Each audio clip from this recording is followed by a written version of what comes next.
Welcome back. There may not be a red flag big enough to warn women about the man who left arguably one of the creepiest voicemails of all time. It showed up on this viral TikTok. Take a look. It's Dimitri calling again, the guy from the street. I left you a message several days ago. I don't like leaving second messages, but I like you. You're a very elegant woman. You're very attractive, but I don't play that game. So here's how it's going to work. If I do not receive a phone call back from you by 3 o'clock Thursday afternoon, I'm no longer interested. I'm very intelligent. I'm great in bed. I make great money. Believe it or not, I'm a complete catch. Matter of fact, I'm one of the few men in the city that has nothing wrong with him. Now, I understand if you've got other issues. I don't know, maybe you were abused in childhood. Maybe you're just a person who's extremely frightened or has an anxiety disorder. Maybe you're on some medication for that. I don't know. There could be another issue. If you're psychologically normal and you haven't called me because there's been some horrible thing that's happened in your life which prevented you, that's fine. Otherwise... Oh, man. The video that was captioned, "Dating in your 40s be like." It's been viewed by over 1.5 million people, but the real story behind who actually left that message, it's really the creepiest part of all. The woman who posted it, Molly Dare, she joins us live now tonight. First of all, Molly, I mean, is it really that bad out there? I mean, are these guys really out there? Unfortunately, the answer is yes. They are really out there. There are quite a few Dimitris. You can see from my facial reactions in that video how shocking that one was. That was probably the worst I have ever heard. Oh, yeah, it was bad. And I think the craziest part of all, who it turns out who this guy was, goes by the name Dimitri the Lover, but his real name is James Sears, a self-proclaimed pickup artist, whatever the heck that is, and a physician. Yeah, a physician who had his license revoked, big surprise, after pleading guilty to 2 counts of sexual assault against his own patients.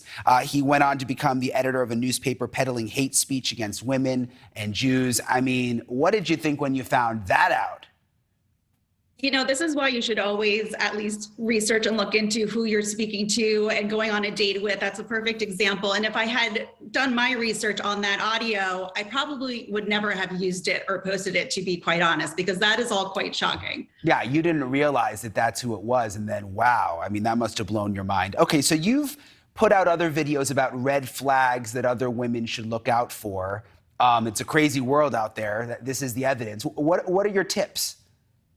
Well, you know, the tips that I have and the reason why I put it out, and one of the most shocking things about putting that viral video out there was 90% of TikTok was very supportive, but there were 10%, I landed on the wrong side of TikTok, and a lot of men kind of came at me, and it reminded me of how important it is to look for those red flags. And, you know, I would say the top 2 red flags to look for are, number 1, are they only talking about themselves? Are they only making dates that are convenient for them and not asking you anything about yourself, or picking spots that are convenient for you as well? That's one red flag for kind of, you know, more of a narcissist personality type, which you want to be wary of.